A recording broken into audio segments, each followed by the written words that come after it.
Was it looks set that Mikel Antonio will be leaving the club? West Ham, in all their genius, look to replace him with someone that's probably even more injury prone than Mikel Antonio, in a striker that we've been long linked with over the years, Breel Embolo, and those links seem to be doing the rounds again. Mark covered the Antonio stuff yesterday. I don't want to talk about that in too much detail.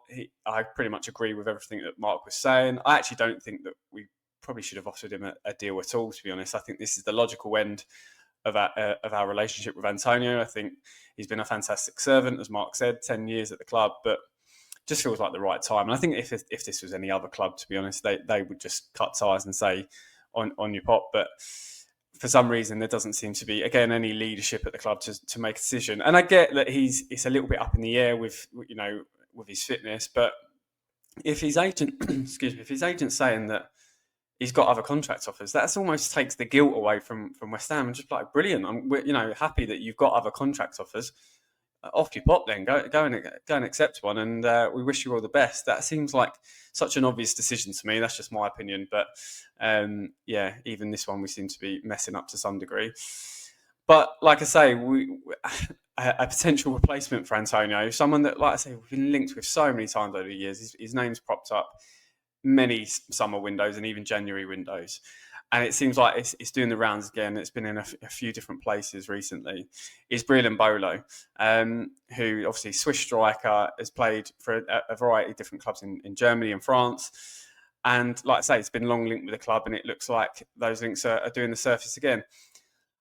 And it just, it makes me, it's almost laughable at this stage that I don't know if when we're looking at players to sign, like particularly strikers, we think we're looking at a list of all the strikers, but we're looking at, like, someone's put in front of David Sullivan a list of injury-prone strikers, because it seems like the only thing in common that all our strikers that we seem to be interested in or try and sign or actually sign is that they're injury-prone. It's like we're not interested in any striker that can actually play week in, week out, every game, every season. So it is, like I say, it's almost laughable. Breel Embolo, if you look at his injury record, I'll put the injury record on screen now if you haven't seen it.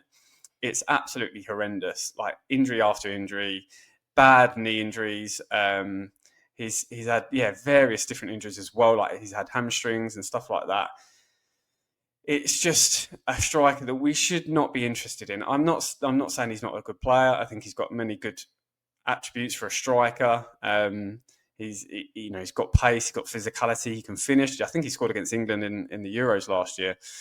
He's obviously a talented striker, and I remember when he first came onto the scene as a youngster, and he was really hotly tipped.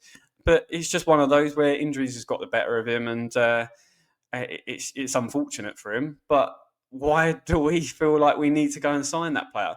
Look, he played a lot of games last season. I think he played 42 for Monaco in all competitions. But he only scored 7 goals in all competitions. And that's playing a lot of games, particularly in Ligue 1, which we know is a competition that you can rack up the goals in. We've seen strikers who scored plenty of goals in Ligue 1 come to the Premier League and struggle.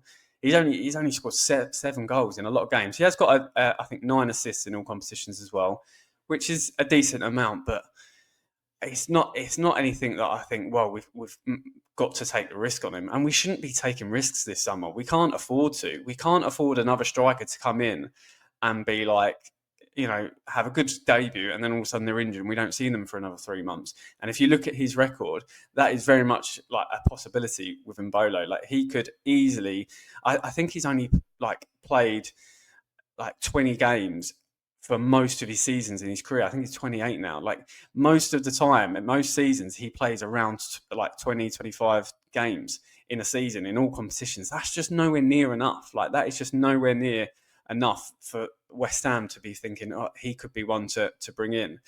We need strikers that are available. I'd rather take someone, to be honest, that's slightly worse in terms of their ability, but can play week in, week out. I know, that's not the most attractive proposition, but we need strikers that can play. We need strikers that can do a job week in, week out for us, like I say. So I don't even know why we're entertaining this. Look, this is a link. It could have just come out of nowhere. It could be lazy journalism. It could be whatever. I'm not suggesting that this is happening, but it's a transfer rumour that doesn't seem to be going away. It seems to happen pretty much every summer now. So you do think there's some interest, and for me, it's got David Sullivan written all over it. It's the sort of signing that David Sullivan has made in the past. Allardyce called him the little presents. It's that kind of signing for me. It just reeks of David Sullivan. I can't imagine Graham Potter or Kevin McCauley looking at it and thinking, yeah, he's one that we want to bring in. I don't imagine it. I think he's probably available in the cheap because Monaco have finally got a good season out of him in terms of amount of game time. Now they think, right, he might have some interest now because he's actually playing football. Let's offload him. And I think David Sullivan thinks, well, we can get him on the cheap. He's obviously got a good pedigree, if you like. He's played a lot of games internationally over the years. So let's bring him in. And it just feels like a disaster waiting to happen, to be honest. I think it will be one that if we do sign, it will just be, it's just nailed on that he'll get injured at some point in the season. And yeah, we won't see a lot of him in a West Ham shirt. Obviously, if he does join, I wish him all the best, and hopefully he does turn into a good signing. But this one is it's just crazy for me that we're even being linked again. We should just steer clear of this type of striker and make sure the players that we bring into the club, particularly in the striker position, can play week in, week out and offer us something. So we're not putting JARROD Bowen up bloody front again next season. We cannot be in a position to do that. But it doesn't seem like we're learning. Doesn't seem, the early things coming out the window, or the rumours, the links. It doesn't seem like there's a few ones that it seems like are coming out of McCauley and Potter and a few young players that we've been linked with. Hopefully, some of those can come in. But other than that, it's the same old names. It's the same old situation with the club pleading poverty, the PSR stuff. It's just, I don't know about it. It's deadline day today, by the way, and then the window opens again in a few more days. But yeah, I'm already bored of it. I don't know if you feel the same. And this link that I saw this morning, I just thought, it surely can't happen again. Surely we can't be looking at another striker that is just so injury prone. So yeah, that's my thoughts on it. We've been linked with lots of players at the moment. Brownhill seems to be one that's doing the rounds. I think Mark's going to talk about that later and just give a bit of an update, probably from X at some point. So look out for that. But yeah, let me know your thoughts in Embolo. Do you think it's worth the risk? Do you think it's worth a go? Or do you think, like me, it's just one that we should absolutely steer clear of? Let me know in the comments.